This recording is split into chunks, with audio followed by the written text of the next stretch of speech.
Hey, thank you for being a part of our study today. Rudy, thank you for being here. We're down at Frickin' Frack doing a video, and we're looking at Isaiah chapter 17. And we're digging pretty deep today, and just hang on. I hope that you will read this passage, look at it. There'll be some things you don't understand, but then there'll be a gem that will jump off the page and get to you. Rudy's got some ideas that I think will be of very benefit. We're going to start with 17 verse 1 just to get started. We're going to skip to verse 7. Verse 1 says an oracle. An oracle is speaking the voice of God. So it's a voice of God for Damascus. And it says, see, Damascus will cease to be a city, will soon become a heap of ruins. Damascus right now has some of that going on. It does, and I think looking into the future, that's what this passage is doing. And Damascus was destroyed, but not in the way that is described in this particular verse. I think, just like Bob just said, when you look at Damascus in Syria, it really is rubble today compared to what it was in Lebanon. And so,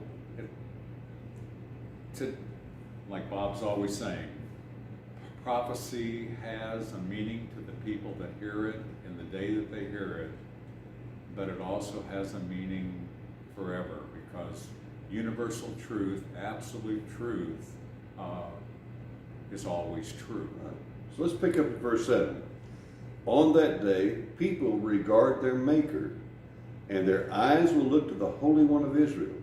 They'll not have regard for the altars, the works of their hands, and they'll not look to what their fingers have made, either the sacred poles or the altars of incense. Let me make a really quick comment here, and I'm going to turn to you, Rudy. The things that we make cannot save us when our world is falling apart. And so we don't turn to what we've made, whether they're our altars. The pillars are probably a picture of the Canaanite deities that the people of God were tempted to serve. We don't worship what we can make, but we then have to turn to our Maker. So that's important. Rudy, you've had some really interesting thoughts on this particular passage. Why do these people think about turning to their Maker? Well, in your blogs, you're always talking about rock bottom. Right. Rock bottom gets you thinking differently than you were thinking when your thought process gets turned around.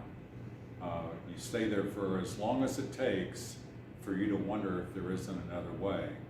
And I think that's kind of what this is talking about. But, you know, every day we have random thoughts that, well, you know, I wonder how much money I have in the bank, or am I going to make the bills this month, or really, I could probably take it easy because I've got 3 or 4 months worth of stuff.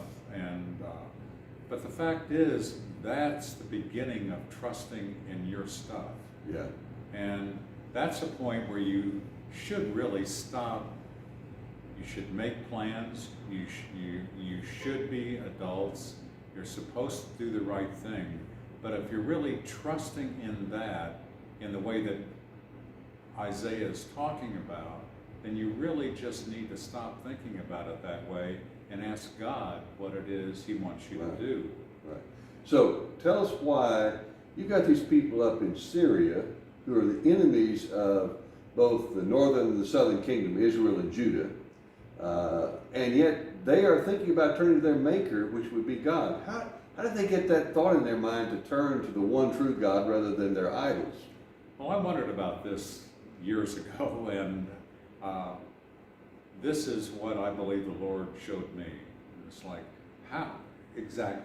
how could the Assyrians, or the Syrian people, they're not Jewish, they didn't know the God of Abraham, Isaac, and Jacob. How is the Lord saying this to them? Well, the Assyrian Empire is basically Shem.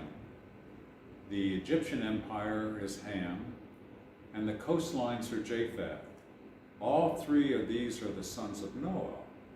They knew the God of the universe, the King of the universe. They helped their dad, Noah, build an ark for 100 years. They saw the flood.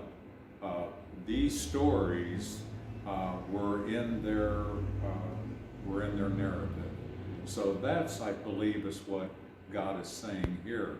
So when we read these passages, we have to understand that everybody in these words, including everybody in the world, were nephews of these three individuals. Right. Interesting thing is the people of God, whether they lived in Israel, the northern kingdom, or Judah, the southern kingdom, where it's the capital city of Jerusalem, just keep repeating that so we get our geography right. They were the ones who were supposed to be the blessing to the nations. The nations are turning to God, but they're tempted to turn to the nations for security. And Rudy, you made a great point. This can become very subtle. I can trust my bank account, I can trust my health, I can trust a lot of things, and end up mouthing words, I praise you, Jesus, but still I'm trusting the wrong thing. So it's very important for us to say, no, I'm going to trust the one true God. He is the maker. I'm putting all of my weight on him. Now, Rudy's got new chairs down here at Frickin' Frack, and I can put my 230-pound frame in here, and I feel good. There are places where I go, and those chairs don't look like they'll hold me up, and I don't put all my weight on them. I just kind of lean a little bit on them, and kind of try to support my legs. Well, when we talk about trusting God, we're talking about putting our whole weight on him and to trust him. Let's look at one more verse really quick. He says this about, and this is accusation, and I'm not just sure whether it's to the people in Syria or if it's back to the people who are God's people, but he says in verse 10, you've forgotten the God of your salvation. You've not remembered the rock of your refuge. How can we forget God?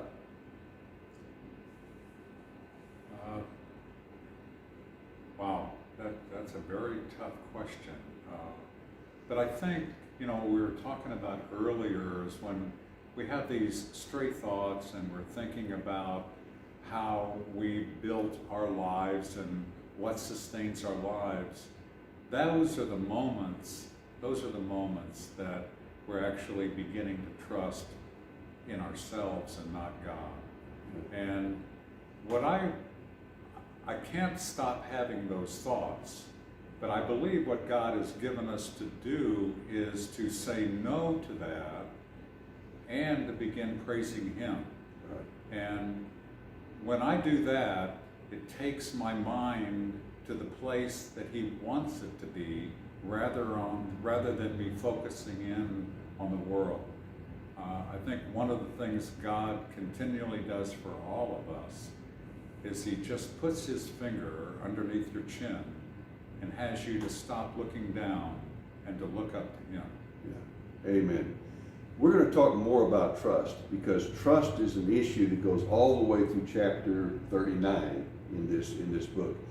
And trust is big. Am I trusting God, or have I, in sly ways, deceitful ways to my own self, abandoned him and forgotten him? Well, thanks for being a part, Rudy. Thank you for being a part, and we'll see you tomorrow. God bless you.